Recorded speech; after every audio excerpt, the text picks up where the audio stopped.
everybody, welcome back to my channel. My name is Tanya, and if you're stopping by for the first time, then welcome. I hope you'll consider subscribing, and if you're not stopping by for the first time, then thank you very much for your support. Yes, got it.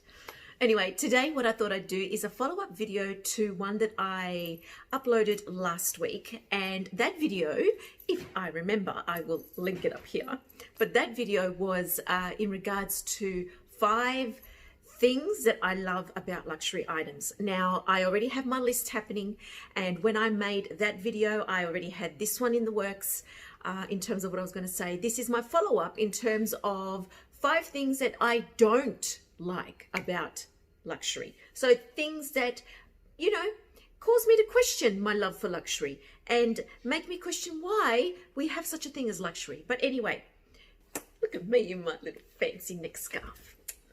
Look at me all luxy.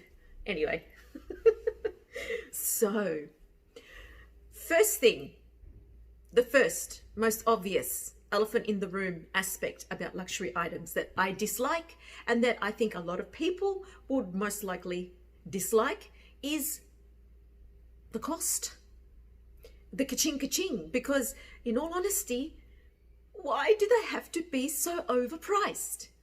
Now, I will link back to one of the earlier points in my previous video, and that is in regards to the workmanship and the craftsmanship that goes into making these luxury items. Now, if something is made completely by hand, from go to woe, right, then I can understand asking a premium. I get that. I understand, and I would appreciate that. I do. But what gets my goat is when they already have that premium put on that price to represent and to give kudos to the craftsman who put that piece together. I understand.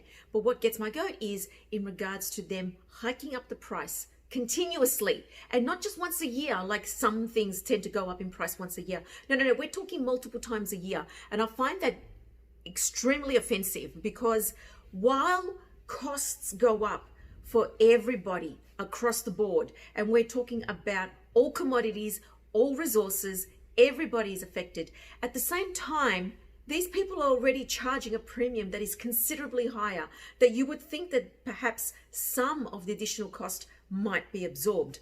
I don't know. I don't know the ins and outs about it, but what gets me is how can they justify price increases more than once a year? And that's what I don't like about luxury. Second point is, although some design houses put forward certain items, doesn't necessarily mean that they're tasteful. Just because something comes from Chanel does not mean it's tasteful. Just because something comes from Louis Vuitton, it does not mean it's tasteful. So some designs are actually quite tacky. I said it. Yep, I said it. Don't come for me. And even if you do, that's okay. But some items, just because they've got a Chanel logo on it, Louis Vuitton, Gucci, Ferragamo, Armani, Dolce & Gabbana, so many. Just because they have that label or that logo on it does not mean that they're tasteful. And I can't stand when these particular design houses deliberately put things out there that are tacky and borderline offensive, insulting. I mean, and there's been a lot of controversy over this past year or so with Gucci and with Dolce & Gabbana and, you know, other design houses who have done that. They've attempted to be risque, but they've actually crossed the line and they've gone too far. So I don't like the tackiness, and I don't like the fact that they think that they can actually take it to that next level and still expect people to appreciate it because it's from their design house. Oh, hell no. Okay, now, my third point that I find I dislike immensely about luxury items is the elitism that comes with it. I can't stand this arrogant, self-imposed, self-indulgent attitude that a lot of these design houses have, that they market and that they expound so that it sets them apart as a luxury design house. I'm sorry, but you're not necessarily any better than anyone else. So, boy, I can feel the tea. I can feel the tea just being spilled. Anyway, so I don't like that elitist attitude. Why is it that they are creating this demand for certain handbags or certain accessories? Why do they do that? Why? Of course, because everything is about making money. We get that. It's all about the economy. It's all about, you know, how they can approach something in order to make the most money for it. I get that. Totally understand. But it's the elitist attitude that I can't stand, where only certain people will have access to certain items. So, you know, you've got that whole Instagram thing where certain designers have been releasing particular bags to certain influencers. And I get it, because influencers these days are very much like TV and magazines used to be. You know, we have a huge online presence. Here I am. You know, I'm not huge, but you know, that's how people now get information about across about their products. I get it.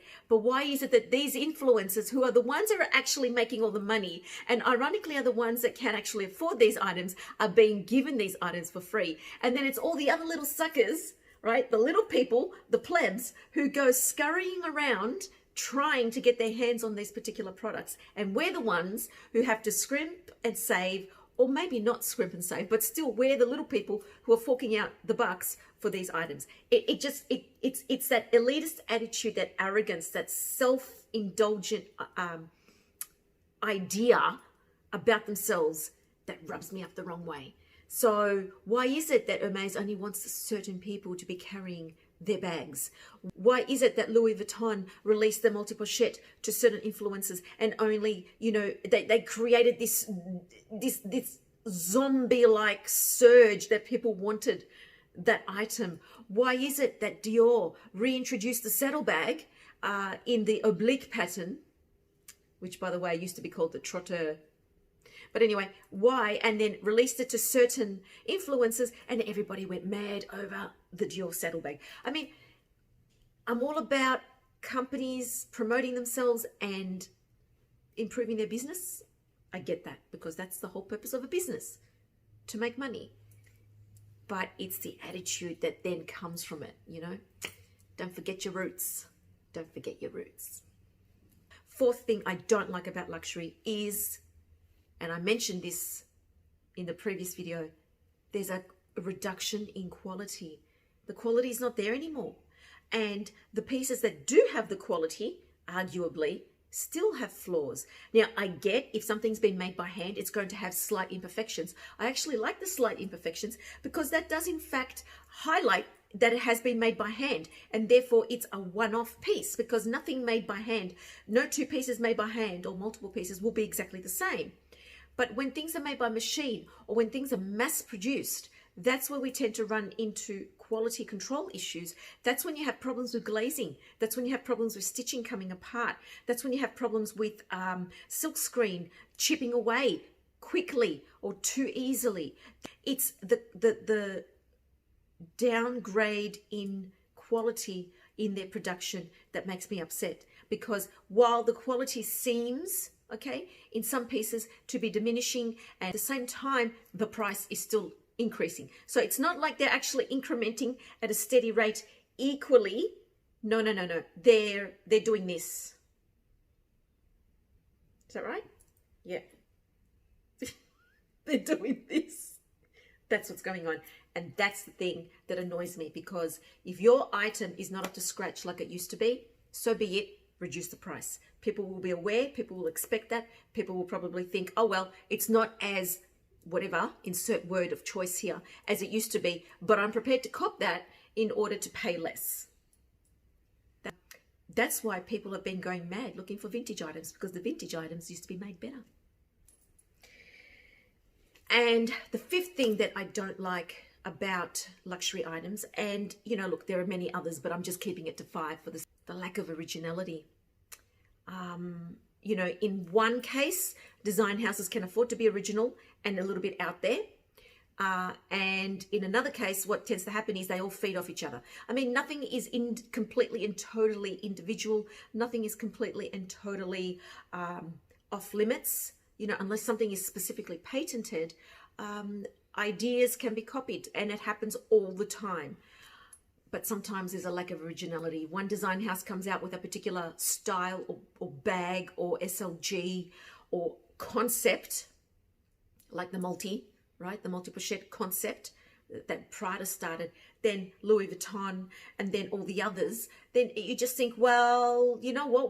Why should I go paying all that money for the multi-combination item from the design house when I can just maybe just as easily pick up the Zara version? You know, so while you would expect that companies and, you know, third party and smaller companies would emulate or copy or be inspired by the designs, why not then just get that? That's easier to swallow than competitive design houses who actually copy each other in some capacity. Okay, guys, so thank you very much for listening. I hope I wasn't rambling too much. Let me know what you think about these things. Let me know what are some aspects about luxury that you don't like, and I look forward to reading your comments. So take care, everybody. God bless, and I'll see you next time.